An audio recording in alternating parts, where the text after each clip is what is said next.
Wala po akong intensyon na galitin na kahit sino, painitin. Peaceful to, peaceful na assembly, tama? Okay. Pero ako po ay nandito dahil naniniwala po ako na sobrang mali na yung ginagawa kay Inday Sara. Lahat naman kayo, alam nyo yon, nararamdaman nyo yon.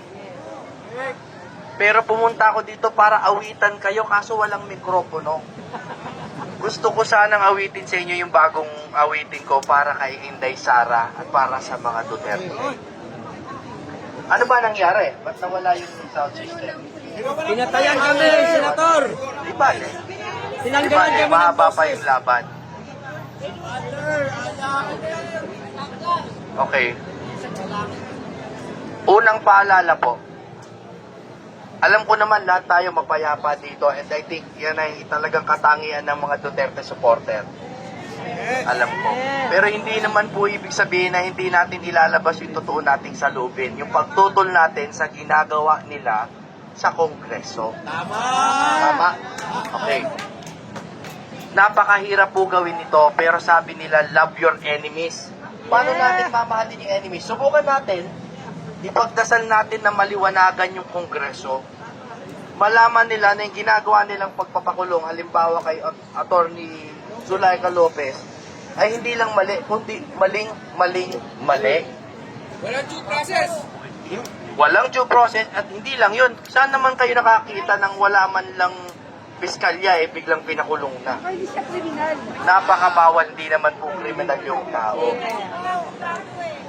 Pero alam nyo, hindi bali na. Total naman at least kahit papano na solusyonan na yun ni Inday Sara. Kaya tayo nag-a-assemble dito kasi may mga susunod pang hearing, may mga susunod pang resource person. Tayo ay manawagan sa mga distrito nyo, sa mga congressman nyo, diretso nyo pong itag. Sabihin nyo sa kanila, wag naman nila gawin yun sa ating mga resource persons mula sa OVP at kung saan man, DepEd o kung saan pa man. Tama po ba? Ngayon, ito ba, kaya nyo talagang magpuyatan dito? Kaya! Kaya nyong araw-arawin to? Kaya! Okay. Sa susunod, maghahanap ako ng paraan para magka-sound system naman tayo dito. Yun! Para magkakantahan naman tayo. Kasi alam nyo, Ma'am MJ, tsaka Agent Morales at lahat po, alam nyong lahat, ang dati ko pang lengguwahe, bago pa mag-abogado, kung ano pa man, music. Napaka-importante po ng music para ipagbuklod-buklod tayo. Kaya para sa akin po, huli ko lang mensahe, ako po ay susuporta sa inyo. Kung i-allow tayo ng munisipyo na mag-set up dito ng munting sound system, gagawan ko po ng paraan para mas makapag-usap tayo ng maayos. Dahil ang bigat nito mangangawit ako dito. Hawakan namin para sa'yo! May pinakuha po akong konti, pasensya na kayo, mahirap lang ako. Alam nyo si Mocha, merong, ano yung tawag niya, cookie ni Mocha? Okay, meron akong pandesal ni Jimmy. Yun! Padating na po. Kala namin saging ni Jimmy. Baka MTRCB ang dumating dito. Kayo po ba ay naniniwala sa sinabi ng Pangulo natin na ipatitigil niya yung impeachment? Hugas kamay yan! Hugas kamay! Drama lang yan! Drama! Okay. Maniwala man tayo o hindi, kailangan po manawagan tayo na panindigan nila yung sinabi ng Pangulo. Alam ko, pero kahit na na makukuha natin na salita sa kanila, na para panindigan nila, gawin po natin, bugbugin natin ang social media, hindi lang po dito. Kasi ang totoo pong laban ngayon, sa totoo lang, kalsada at social media. Correct! Kailangan panindigan nila yun. Huwag nilang babaliin yun. Yun na lang po ang huling sinulit. Kaya tayo ay nagtitimpi pa dahil kahit papano meron din silang pinapakitang pagtitimpi. Pagdasal po natin sila na sana panindigan nila na wala talagang impeachment na mangyayari. Okay? Maraming salamat po. Magkita pa tayo. Hindi naman ako aalis. Sa susunod po, magdadala ako ng mas maganda-gandang mikropono para magkantahan po tayo at magdasal po tayo. Para sa akin, lahat ng rally ay prayer rally. Correct.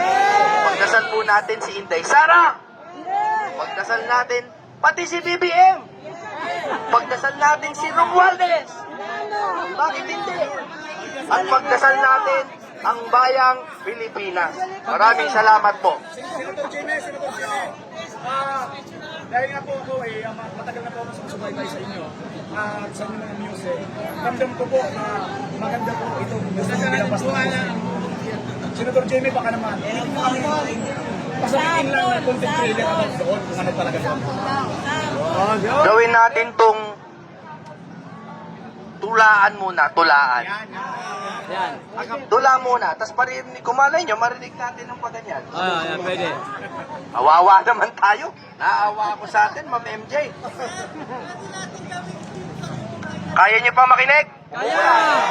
Okay. Kung mapapansin nyo po, yung demokrasya, sa bawat pagpalit po ng gobyerno ay nag-iiba ng muka. Kung minsan parang natatapakan. Bagamat ang tingin nila kay Pangulong Duterte dati, parang kala mo kung sinong authoritarian o diktador, parang sa kanya yata walang tinapakan talaga. Sa totoo lang. No? Wala hong inawat magsalita, siksiri siyang binugbog. Pero hindi niya tinapakan. Bakit po?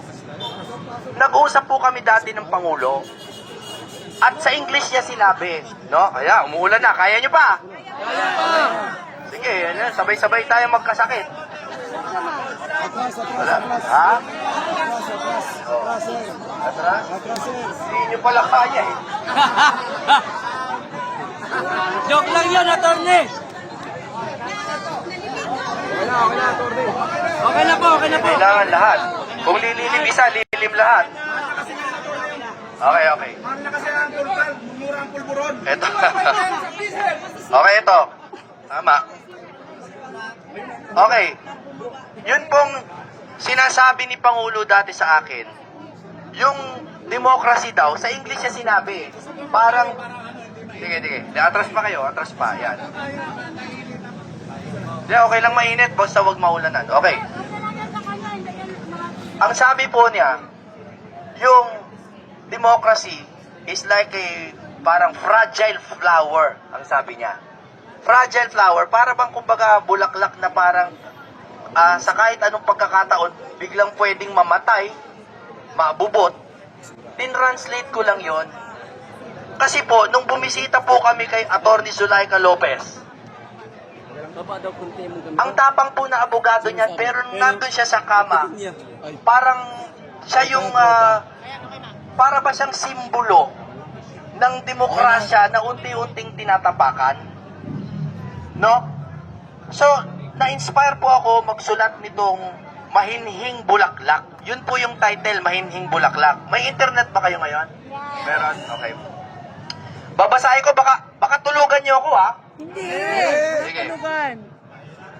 Paririnig ko po sa inyo mamaya, pero ang letra niya, Mahinhing Bulaklak. Tanim ng kasaysayan. Ang laya ng bayan.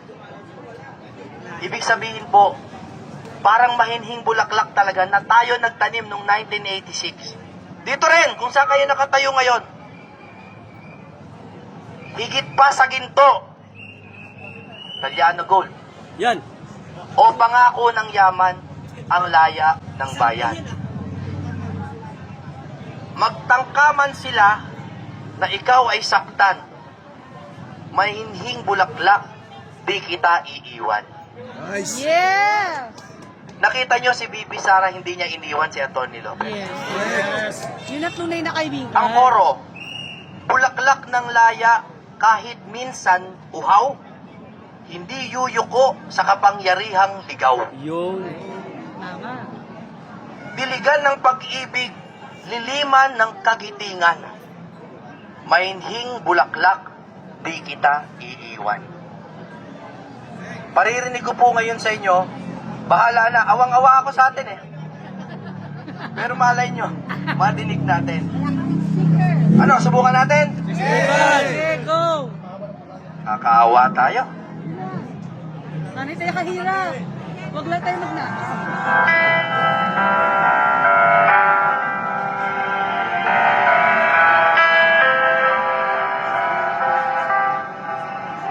Mahiming bulaklak, tanim ng kasaysayan. Hindi man yan. Ang laya. Ang daming bulaklak sa likod.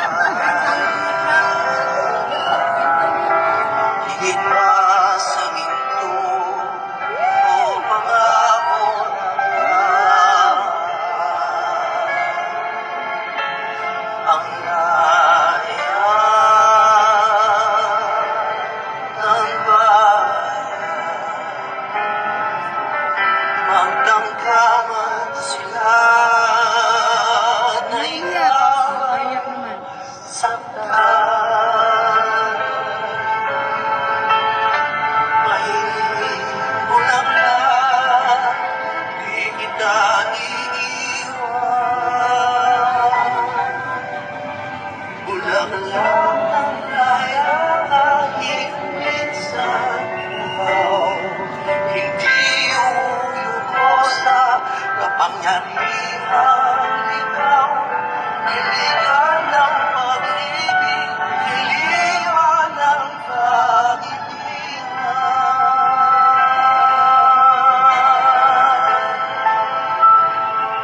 Mahilig bulaklak,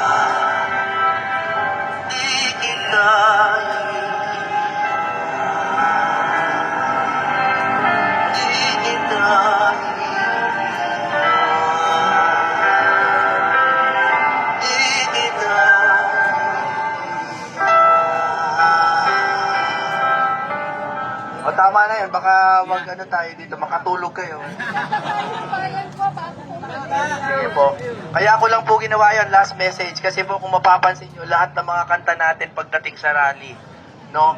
Mula dati pa, yung mga lumang kanta, kailangan po natin gumawa ng mga bagong kanta na sasalimin yung mga bago nating saloobin. Yung ating konting puot ngayon sa nangyayari ngayon. Pero yung ating pag-asa na alam natin balang araw, si Sara magiging presidente natin. Isang huling sigaw, 3 beses.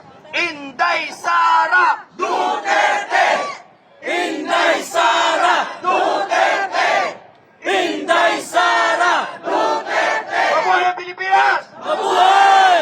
Mabuhay sa Torre Jimmy Bondok! Mabuhay! Iloklok sa Senado! Mabuhay! Ano pa nga ba? Naisingit mo pa yun. Pero salamat po sa pagmamahal nyo. Mabuhay po si Inday Sara at si Pangulong Duterte. Walang Mabuhay iwanan. kayong lahat!